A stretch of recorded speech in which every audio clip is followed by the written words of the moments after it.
So I don't know how much you know about that department, but again, it's one of those things that I have to kind of ask about because I can't help but think that that's like, I look at the price of the bomber jacket, for example. What is it, like €400 or something insane? And I can somehow make the connection between wanting to pay that much for Kim Kitsuragi's bomber jacket if I really stretch my mind. Not for me, but I know that there is a market for designer stuff, right? I accept that there is a whole world out there of clothing that I would never pay for. But then I see things like the recent announcement of a Balm carrier bag and Oh a my God. yellow Tare bag. Have you seen that?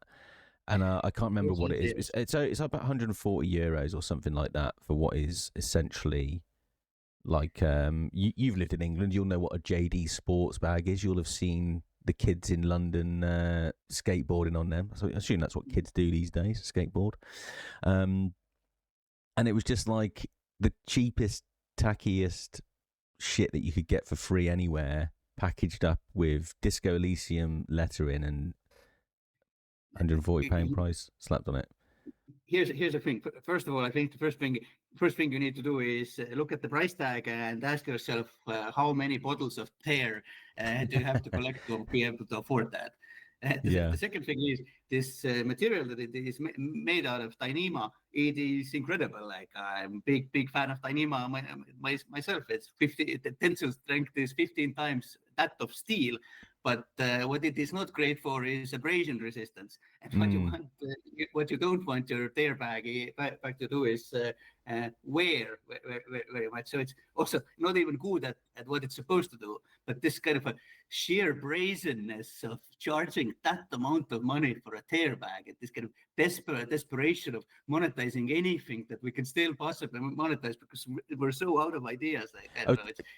it's interesting you That's touch on the embodiment. the out of ideas thing is the perfect summary of it, to be honest, because that's immediately what it struck to me.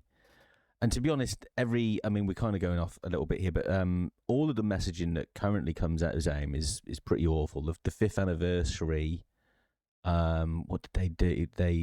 I think, was it the fifth anniversary? And I can't remember, but there was some really just like typical capitalist level promotion of the game, which just is so in such bad spirit.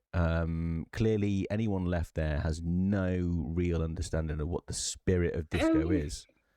So, I think we'll get to that as the story goes along, because that was something we took huge issue with when we were at the company as well, and particularly in the sense of Atelier, what you mentioned about Atelier kind of.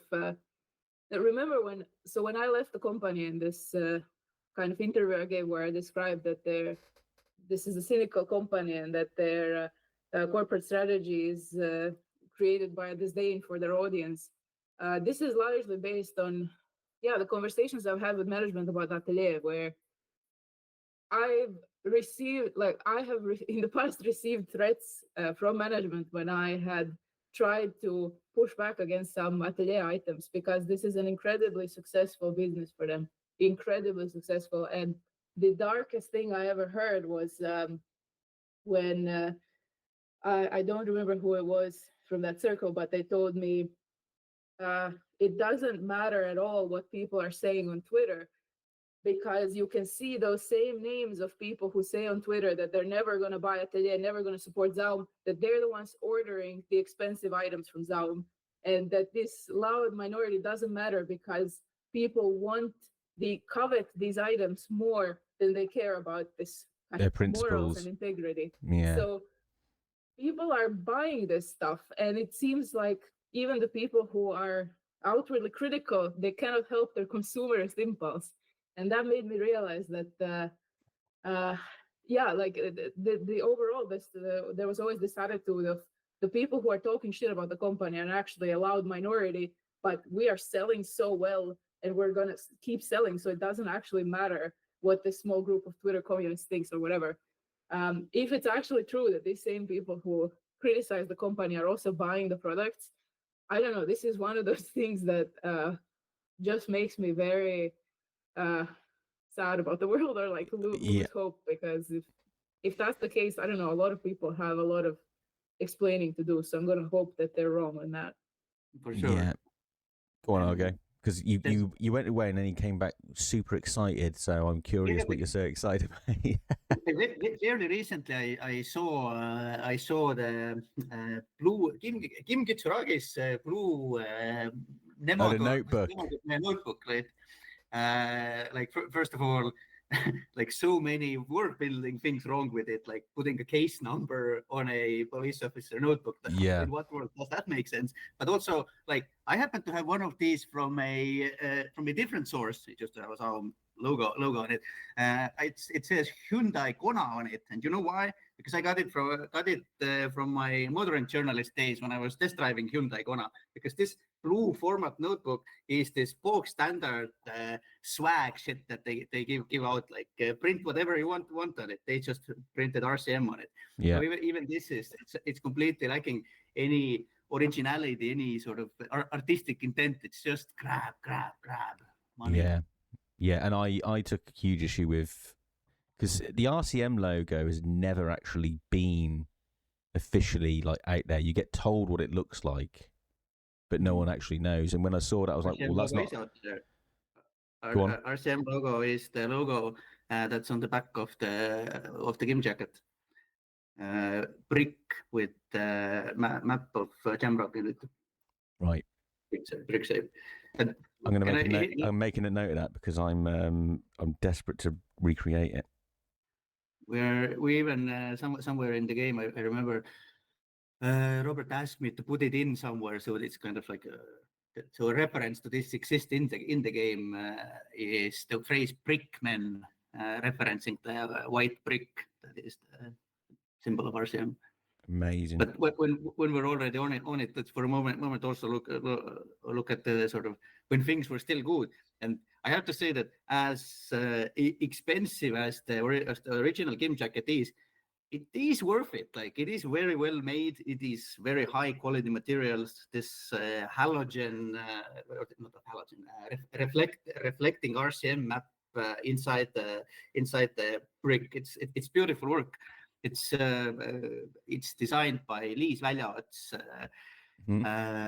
She I don't think she has gotten a lot of credit for that. Like, well, this is confusion because obviously Rostov made the design for Kim Kitsuragi, but the actual jacket is designed by Liis, who was I think she was leading the Atelier for a long time. I mean, this is quite indicative of just like the I mean, it's interesting what you point out that the bosses were seeing, Dora, around the difference between what people say online and what they do with their money. But it's quite apparent to me, right? I look at the Kim Kitsuragi jacket and I think, well, actually, I think they're made to order as well. So you know that it's someone's actually putting their time into it every time you order one and all the rest of it. And by all accounts, seems to be like seriously high quality. But this is the problem that ZAUM have if they ever really intend on doing anything again. Yes, that name might, to some fringe gamers who don't know the story, in fact, a lot of people actually, will look at that and go, oh yeah, it's the Disco Elysium people, brilliant. But there is always going to be a stink to whatever they put out now. Whether it's a Falm carrier bag, a Kim jacket, or a computer game, there will always be a level of stink. And this is the thing, we can rationalise and say, no, it is a great jacket. It's not going to matter to some people. And that's the problem they've got now. I think it was a great idea in the start, obviously, starting a fashion line, but as I understand, this was Rostov's idea, right? Atelier was 100% Rostov's idea. Rostov for a while pondered over, is it possible to do merch nicely? And I think maybe I'm misremembering it a little bit, but I do remember having a conversation with him where he described like we talked about good merch games are put out, and he described this I don't know what do you even call it, the platform game Inside. Yep. The black and white. Yeah, if you finished it, the body horror thing in the end. In the end, they put out this, but made out of this. What is it called? Real doll, the material that sex dolls are made out of. And this was this kind of a really like high quality, innovative approach to merge. And I think like this was one of the things that served as inspiration to Rostov. But Rostov also very like. Rostov has always been very, very interested in fashion, like up to the point where he was part of these different footwear forums, and like he's very, very, very fashion conscious. He's always dressed very sharply himself, and he had a keen interest on that, and kind of like this also goes back to this days of ZAUM where everything seemed possible. It seemed possible that ZAUM is going to be like this center of culture where we integrate music, like visual arts, writing, and even like fashion design into this kind of a huge collective that ZAUM has of course ZAUM has a clothing branch. Maybe one day ZAUM also has like a music sub branch. Like all of this is impossible. And just the others, Robert, Tõnis, and Kaur were very pissed at Rostov because using his directorial powers, he basically set up Atelier without honestly like getting approval or permission from everybody else. And like I say, because this is this one still very profitable branch, then in hindsight, like I don't know, like I think they owe Rostov a big apology for this annoyance they had with him. The man was right, obviously. Yeah, visionary, I think is fair to say about Rostov. If, everything I've heard about Rostov, he comes out pretty golden, doesn't he? Man, I wish you meet him. Like he really is a wonderful. I'd love to. He's someone I'm absolutely dying to speak to one day. Never know. One day. I was just trying to look up ZAUM on LinkedIn. I was curious as you were talking how many people were possibly left.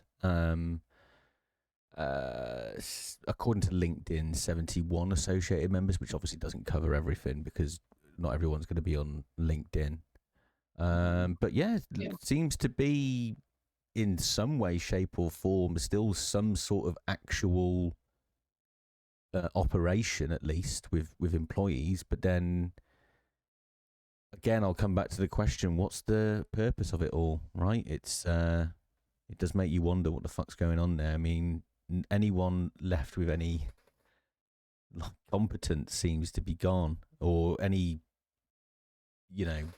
possible valuable contributions to something that would be a product worthy of the ZAUM name is gone, certainly. Obviously not had anywhere near the positive effects that perhaps this senior management group would have maybe hoped for, or maybe they never gave a shit. Seems up for debate, right?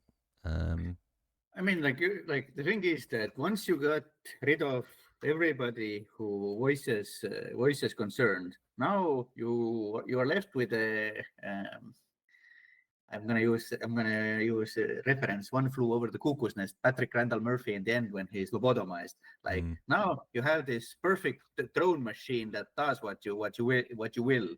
Yes, you will not get creativity out of it because you know what, the people who speak out generally also are the people who have the interesting ideas, who think outside the box. The drones who only say yes are not the people who are gonna usher in a new creative generation. That's not going to happen. What is going to happen is that these are the best people for following orders. So now, for example, if you had a blueprint for doing something that literally is a bolt this piece to this piece and then this piece and then push it out, then I think it's a great machine that can work that could work now this way. The problem is that you're operating in the video games industry, and there's almost nothing that is made like this in the video game industry. Even in this kind of literal money milking of games like looter shooters, these types of things, even these are not made like this. So I don't know where they are at this point.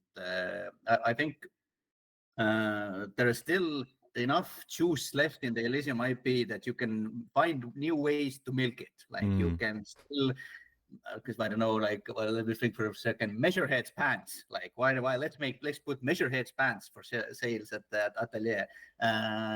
Rene's uniform, like you can do this kind of really scraping the bottom of the barrel type of Yeah, stuff. well, I don't know how much further you can go from a Tare bag. That's my only. I think they exhausted it. I will say there were products that also I found offensive on like I found them to be sexually disturbing and emotionally disturbing. There was one particular one around winter of 2023 that seemed to sexualize suicide, for example. And this was one that I spoke out against. And I said, I think many people would feel betrayed, not just outside of the company, but also inside of the company, if this is how we were treating such serious topics. And reaction I got from management was this very threatening one, this kind of very frustrated. If you think products can betray people, then we might need to have a personal discussion. We're going to have like a private meeting about this, if you insist on saying these kinds of things. That was it. Sorry? That was Ed Tomaszewski who dropped that threat. Yeah. When you say sexualizing suicide, I'm struggling to picture what that could be. I don't know if that's something you want. Maybe it's for the better. Okay, all right. I don't fair think enough. you want that image in your head. All right, yeah. But here's the thing: like somewhere during these must be like 20 hours now. I think we said that in order for this story to be comprehensible at all, we have to leave a lot of stuff out. And for example, like one of the things we didn't almost talk at all about was this creative quality control committee that was created after the collage mode dropped, and even this offensive object that Dora mentioned right now. The discussions over that were held by this committee, and okay, yeah, I'm not gonna start going into this committee right now, but it's a whole branch in its own. And you remember, maybe one thing we can briefly stop on is remember maybe. At some point, ZAUM put out like a little sticker book, which is collage mode. If you like physical collage edition, mode, yeah, then you want to play around with this. This was a huge source of conflict, and for us, pretty much from the first day this committee was founded, from the first sitting that we had together, it was us against them because kind of while in theory the purpose of this was to retain this creative integrity, this holistic video game company appearance where our games and our merchandise and our attitude, it's all like in world, or it's or one whole thing. Then in reality that was not the case at all. And of course we tried to fight this obvious commercialization, and it caused so many problems. And then one of the first ones where I felt that okay, they're gonna just remove us from this completely was the sticker book. Like to this day, like I feel this proletariat rage when I look at it. Like you think the Tare bag is bag, like hold up this 30-pound sticker book, very high quality sticker book in itself, but it's a book of screenshots. And now I don't know if you've seen the stickers themselves. Like this is the kind of quality that you get inside a chewing gum that costs 10 cents. And even for this supposed purpose that they have, that okay, I can take my favorite disco figures and stick them into the book and create like a scene. Try it out what happens if you take him and put him in any of the scenes. They're so low quality that it looks like Kim's dead soul is kind of appearing in Martinez. And this kind of violation that they do on characters, like have you noticed that Everard Clare never gets up from his table? You see him as one unit from his table. So what you don't expect is to see a sticker with Everard Clare in a ballerina position where he's like literally dancing. Like this kind of infuriating shit Like I went through all of these stickers, and there was one sheet of these that I found semi-acceptable, and this is literally the skill screen. And even with the skill screen, the quality is so low that the colors are all wrong. It's difficult to discern between intelligence and psyche, for example. Like it just looked like you got it from wish.com, and it was for example, because the print quality is already blurry, but the issue is they're really transparent, the stickers. So you have the sticker book, and if you try to stick something in it, it's too transparent. You can't see it. It's a waste of sticker and it's a waste of book. And this was the kind of feedback that I gave. And I said, look, the stickers are too low quality. They're transparent. You can't use them in the intended way. They disappear. Didn't get any response, but I did get this seething bitterness. I remember pointing out that look at the unbelievable fan merchandise. The people are making their own fan stickers and fan art and stuff on Etsy. It's so much better quality. And that is what they're competing with, which is what I find amusing, that they didn't recognize that it was, well, clearly just a what's the biggest margin we can generate for suckers who don't realize that there's other places to get this stuff from. Basically, I think is what it sounds like the aim was. A long list of shitty ZAUM practices, by the saying, isn't it?